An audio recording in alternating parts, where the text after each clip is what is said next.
할렐루야. 우리 수요일에 나오신 우리 성도님들 주님의 이름으로 환영하고 축복합니다. 오늘은 하나님을 인도하심을 받는 인생이라는 제목으로 여러분과 말씀을 나누려고 합니다. 한 번은 제가 차를 몰고 집으로 가는데 이 내비게이션이 평소와 다른 길로 저를 안내하는 겁니다. 그때 저는 이 길보다는 내가 아는 길이 더 빠른 것 같은데 라는 생각을 했고, 그래서 내비게이션의 말을 무시하고 제가 원래 생각했던 길로 차를 몰고 가게 되었습니다. 그렇게 제가 아는 길로 가고 있는데 갑자기 저 멀리 표지판 하나가 보이는 거예요. 그래서 표지판에 뭐라고 쓰여있나 보니까 공사 중이라는 글자가 보였습니다. 그때부터 차가 꽉 막혀서 차가 움직이지를 않는 겁니다. 내비게이션이 인도하는 길로 갈 걸 괜히 아는 길로 왔다라고 생각하면서 후회를 한 적이 있습니다. 여러분은 어떠세요? 혹시 저와 같은 경험이 있으십니까? 그런데 여러분, 우리 인생도 이와 같다라는 것입니다. 하나님 우리에게 말씀하시고 인생의 방향을 알려주셔도 우리는 가끔 이제 더 나을 것 같아요, 이 길이 더 편해 보여요 하면서 내 계산과 감정으로 움직일 때가 많다는 겁니다. 그런데 막상 그 길로 가다 보면 길이 막히고 마음이 복잡해지고 결국 후회하면서 돌아오게 되더라는 겁니다.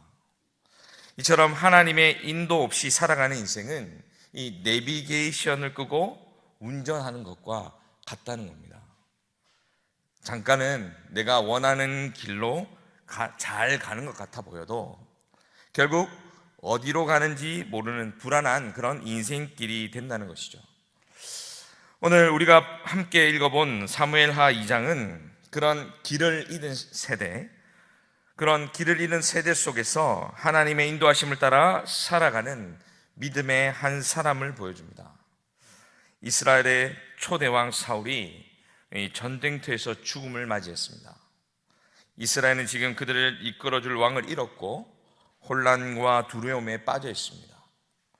백성들은 이제 누가 우리를 이끌어주고 누가 우리를 블레셋에서 지켜줄까 하면서 두려움과 불안감 속에서 살아가고 있습니다. 그런데 그때 다윗은 이미 하나님께 기름 부음을 받아 왕이 될 약속을 받은 사람이었습니다. 여러분, 이쯤 되면 평생 사울을 피해서 도망다니던 다윗에게 이제야말로 기회가 찾아온 것 아닌가라는 생각이 들지 않겠습니까? 그죠? 일반적으로 누구라도 이쯤 되면 이제 내 차례다라고 생각하고 움직일 법한 상황이 찾아왔습니다. 그런데 다윗은 사무엘로부터 왕으로 기름 부음을 받은 명분도 가지고 있습니다. 또 골리앗을 죽이고 이스라엘 백성들을 블레셋으로부터 구원한 업적도 가지고 있습니다. 이쯤 되면 하나님이 이제 나에게 왕이 될 수 있는 기회를 주시는구나 하고 왕이 되기 위해서 예루살렘으로 올라가면 됩니다. 그런데 다윗은 그러지 않았다는 겁니다. 다윗은 인간적인 계산과 자신의 경험보다 하나님의 인도하심을 선택했다는 겁니다. 다윗은 하나님께 묻고 하나님의 대답을 기다리고 그 말씀에 순종했습니다.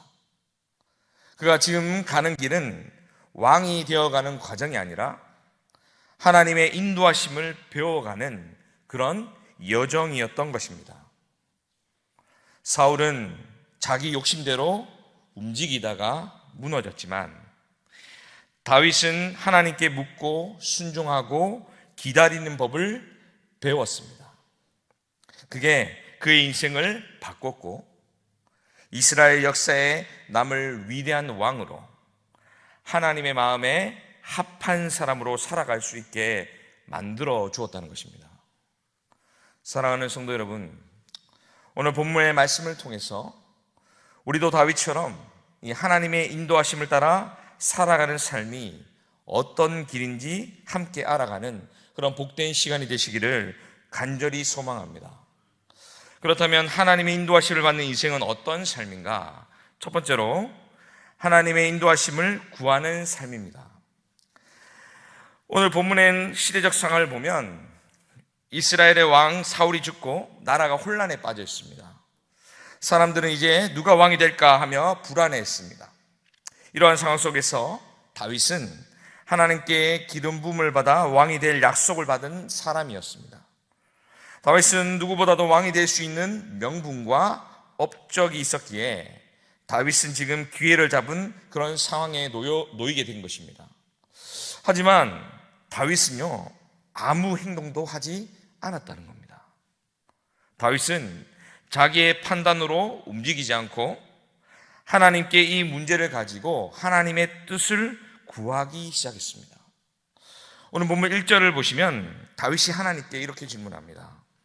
그 후에 다윗이 여호와께 여쭈어 아뢰되 내가 유다 한 성읍으로 올라가리까? 다윗은 자기 판단과 생각으로 자신의 인생길을 나아가지 않았습니다. 그는 먼저 하나님의 뜻을 여쭈어 보았다는 것이죠. 이것이 바로 하나님의 인도하심을 구하는 사람의 모습인 것입니다. 성경은 다윗이 여호와께 여쭈었다라고 말합니다. 이 표현은, 여쭈었다라는 이 표현은 샤알이라는 단어인데, 이 단어는 진심으로 도움을 구했다, 결정을 맡겼다라는 의미를 가지고 있습니다. 다윗은 하나님, 제 인생의 길은 제 뜻대로 걸어가지 않겠습니다. 주님의 뜻대로 가겠습니다 라고 고백하면서 그분에게 자신의 방향의 결정권을 내어 드렸다는 것입니다. 이때 중요한 점이 하나 있습니다. 다윗이 하나님의 뜻을 구했다는 말은 그냥 감정적으로, 주관적으로 느꼈던 것이 아닙니다. 다윗은 하나님이 정하신 방법으로 말씀의 질서 안에서 하나님의 뜻을 구했다는 거예요. 그럼 이 구약의 시대에는 하나님이 어떤 방법으로 사람들에게 자신의 뜻을 알려주셨을까요?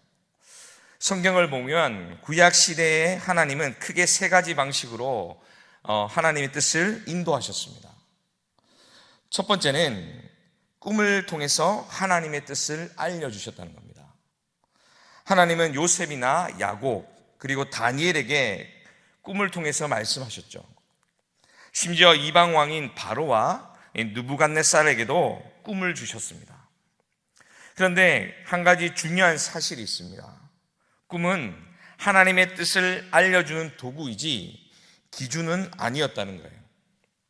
왜냐하면 꿈은 해석이 필요했기 때문입니다. 다시 말해서 꿈 자체가 정답이 아니라 그 뜻을 깨닫게 하시는 분은 여전히 하나님이시기라는 것을 우리는 기억해야 한다는 것입니다. 두 번째는 우림과 둠밈을 통해 하나님의 뜻을 알려주셨습니다. 우림과 둠밈은 제사장이 입는 옷, 에봇이라는 옷에 달려있는 것입니다.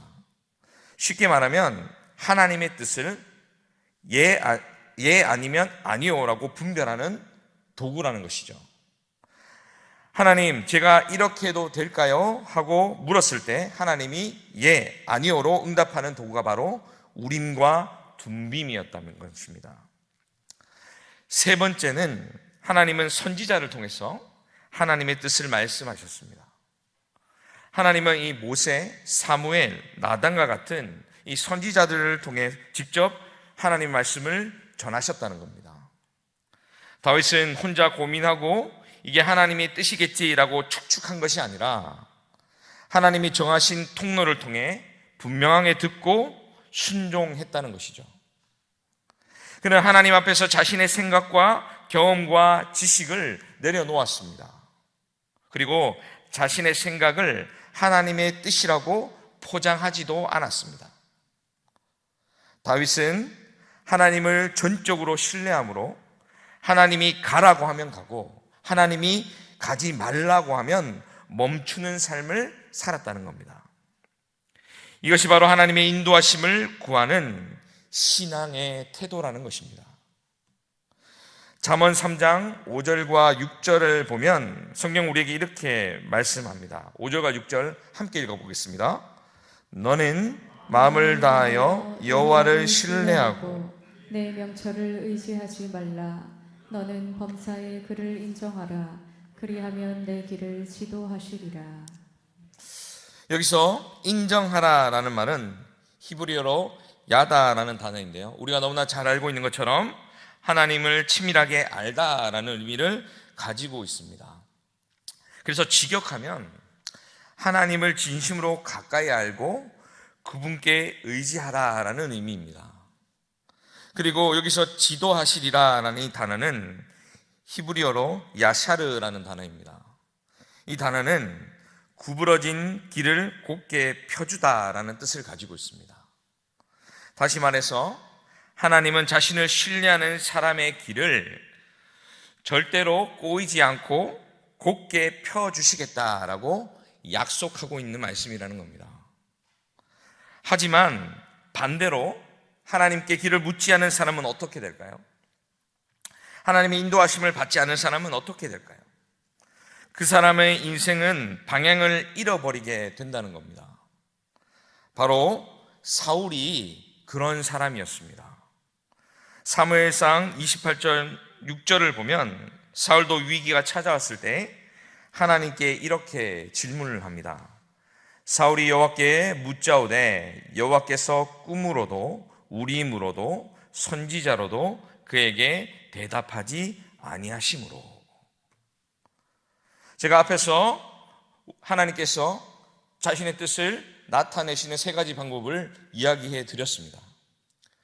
그럼 지금 사울이 질문을 했는데 하나님께서 대답하시는 세 가지 방법 모두 다 하나님께서 대답하지 않으셨다는 겁니다. 하나님과 뜻을 통할 수 있는 통로가 다 막혀버렸다는 거죠. 왜 그랬을까요? 그것은 사울의 마음이 이미 하나님을 떠났기 때문입니다. 사울은 하나님과의 관계가 끊어진 상태에서 단지 결과만 알고 싶어 했습니다.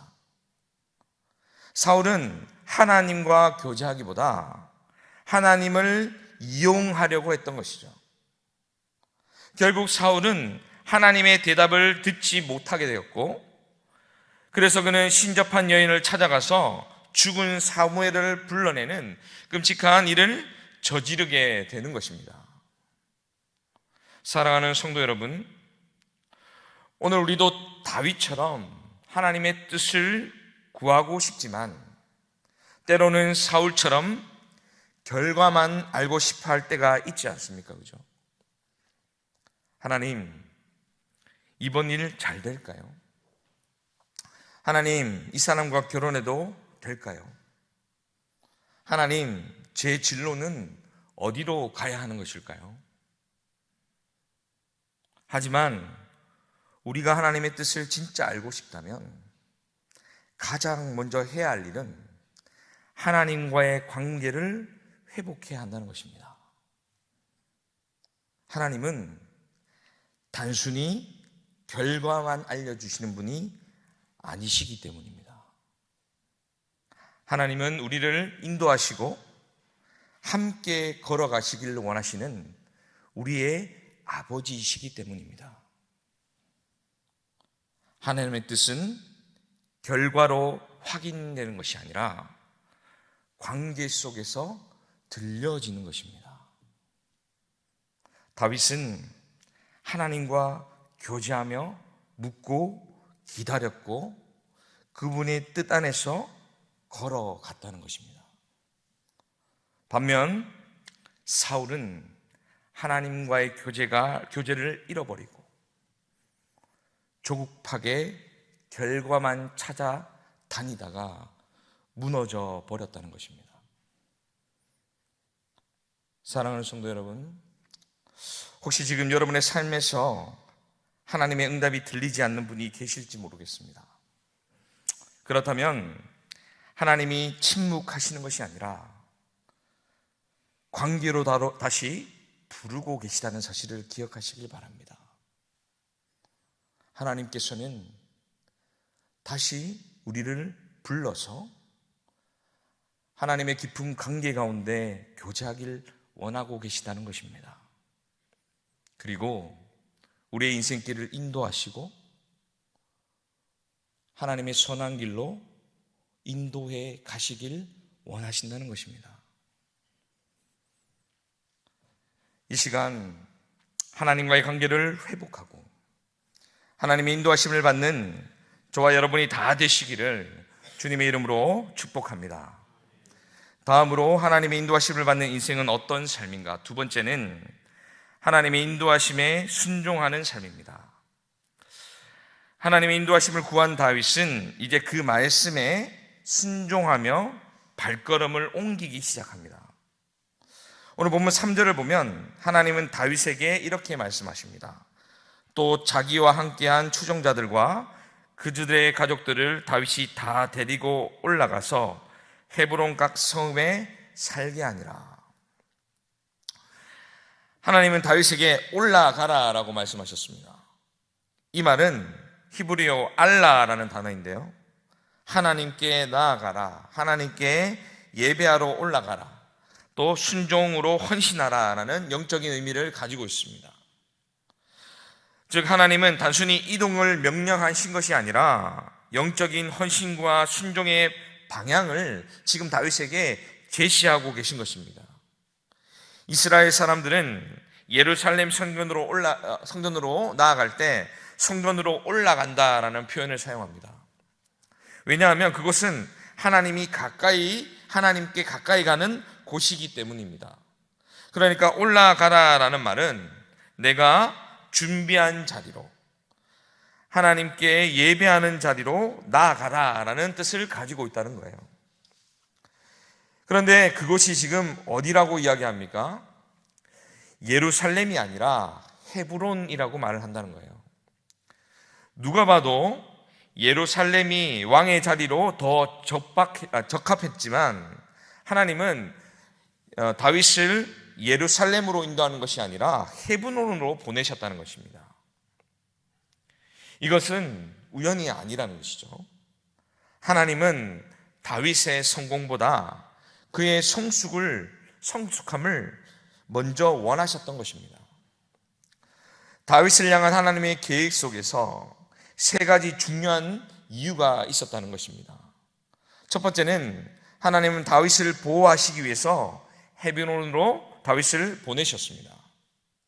오늘 본문 4절을 보면 유다 사람들이 와서 거기서 다윗에게 기름을 부어 유다 족속의 왕으로 삼았더라라고 기록하고 있습니다. 다윗은 지금 유다 지파 출신이고 헤브론은 유다의 땅이었습니다. 다윗과 가장 가까운 사람들, 다윗을 가장 잘 알고 이해해 줄 수 있는 사람들이 바로 헤브론 사람이었다는 거예요. 만약에 다윗이 헤브론으로 가지 않고 예루살렘으로 올라갔다면 정치적 갈등과 반발에 인해서 공격을 받을 수 있는 상황이었습니다. 하지만 하나님은 그를 안전한 품에 믿음의 울타리 안으로, 그 울타리 안에 헤브론이라는 곳으로 다윗을 인도해 가셨다는 것입니다. 두 번째는 하나님은 다윗을 환난을 준비시키기 위해서 헤브론으로 보내셨다는 것입니다. 사무엘하 2장부터 4장까지 내용을 보면 다윗이 헤브론에 머무는 동안 이스라엘은 아직 완전한 하나가 되지 못했습니다. 사울의 아들 이스보셋이 북쪽에서 왕이 되었고 남쪽은 유다 왕국과 갈등이 이어졌습니다. 그런데 헤브론은 사방이 산지로 둘러싸여 있는 천연 요새였습니다. 하나님은 다윗을 그곳에 보내셔서 그가 준비될 때까지 안전하게 보호하여서 힘을 기르게 하신 것입니다. 그래서 헤브론은 다윗의 피난처이자 훈련 장소가 되었던 것입니다. 하나님은 때로 우리를 헤브론과 같은 곳으로 보내십니다.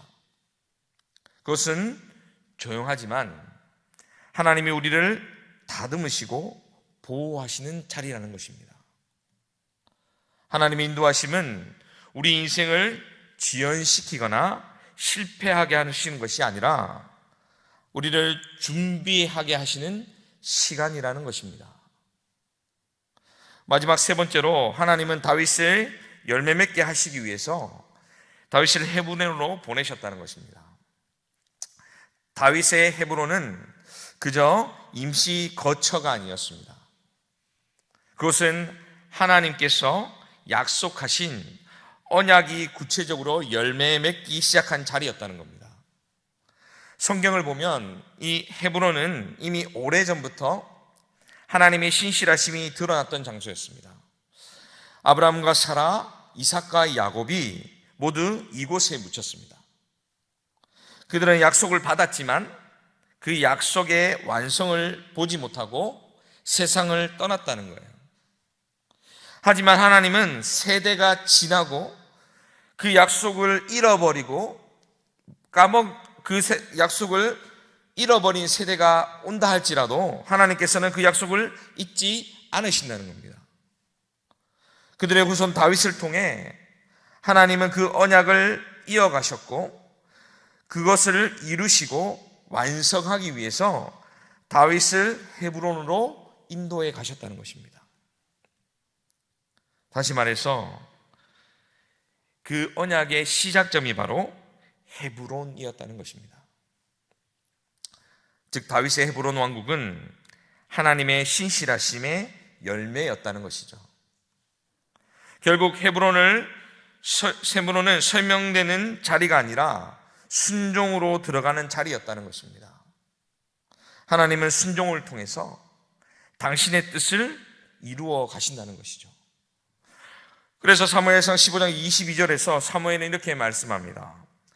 사무엘이 이르되 여호와께서 번제와 다른 제사를 그의 목소리를 청정하는 것을 좋아하신가 같이 좋아하시겠느냐. 순종이 제사보다 낫고 듣는 것이 순양의 기름보다 나으니. 여기서 이 청종하다라는 이 단어는 귀를 기울여 듣고 그대로 행하다라는 뜻을 가지고 있습니다. 하나님은 화려한 제사보다 또 많은 헌금보다 또 우리의 봉사보다 진짜 원하시는 것이 있다는 것입니다. 그것이 바로 우리의 작은 순종이라는 것이죠. 야고보서 1장 22절에 이렇게 이야기합니다. 너희는 말씀을 행하는 자가 되고 듣기만 하여 자신을 속이는 자가 되지 말라. 말씀은 듣는 것으로 신앙이 완성되지 않는다는 거예요. 들었다면 그 말씀대로 순종하여 믿음의 한 걸음을 내디딜 때 우리는 믿음의 완성을 이룰 수 있게 된다는 것입니다. 다윗은 그 믿음의 한 걸음을 걸었다는 것이죠. 그래서 하나님께서 올라가라. 하나님 그 한마디에 다윗은 머뭇거리지 않았습니다. 그리고 다윗이 이 순종한 그 자리 헤브론에서 하나님은 다윗의 왕의 길을 열어주셨다는 것입니다. 사랑하는 성도 여러분, 하나님께서 우리를 헤브론으로 인도하실 때가 있습니다. 그것은 때로 작고 조용하고 우리에게 답답하게 느껴질 수도 있습니다. 하지만 그 자리가 바로 하나님의 보호의 자리, 준비의 자리, 열매의 자리라는 사실을 여러분 기억하시길 바랍니다.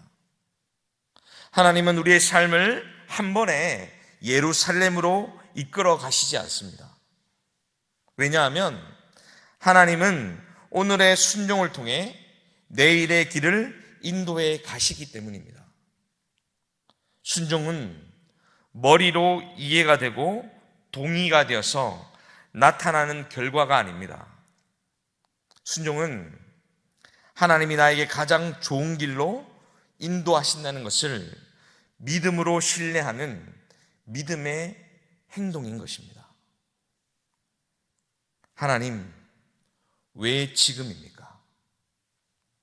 왜 이 길입니까? 묻고 싶을 때마다 우리는 이렇게 고백해야 합니다. 주님, 제가 다 이해하지 못해도 주님을 신뢰합니다. 지금 이 자리가 주님의 뜻이라면 제가 머물러 있는 이 자리가 가장 좋은 자리인 줄 믿습니다. 그때 하나님은 헤브론의 시간을 예루살렘의 영광으로 바꾸실 것입니다. 다윗이 헤브론에서 순종했기 때문에 그의 인생은 결국 하나님 나라의 중심으로 옮겨질 수 있었다는 것입니다. 사랑하는 성도 여러분, 한 주간 주님의 음성에 순종하며 믿음으로 반응하는 저와 여러분 다 되시기를 주님의 이름으로 축복합니다.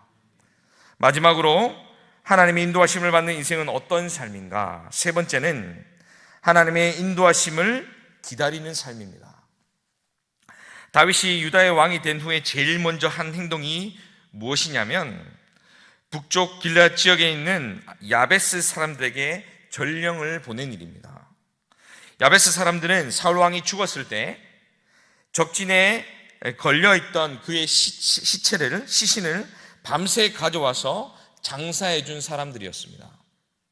그때 다윗은 그들의 충성에 감동하고 오늘 본문 5절에서 이렇게 말씀합니다. 우리 함께 읽어볼까요? 너희가 너희 주 사울에게 이같이 인애를 베풀어 그를 장사하였으니 여호와께 복을 받을지어다. 여러분, 여기서 인애라는 이 헤세드라는 단어는 우리가 너무나 잘 알고 있는 것처럼 변함없는 사랑, 언약적 충성을 의미합니다. 즉 다윗은 사울의 부하들에게 복을 선포하고 있다는 겁니다. 정치적으로 보면 오히려 반대 진영에 있는 사람이지만 다윗은 하나님의 관점으로 그 사람들을 바라보았다는 것입니다. 다윗은 하나님이 하신 일을 억지로 앞당기려 하지 않았습니다. 지금이 기회다.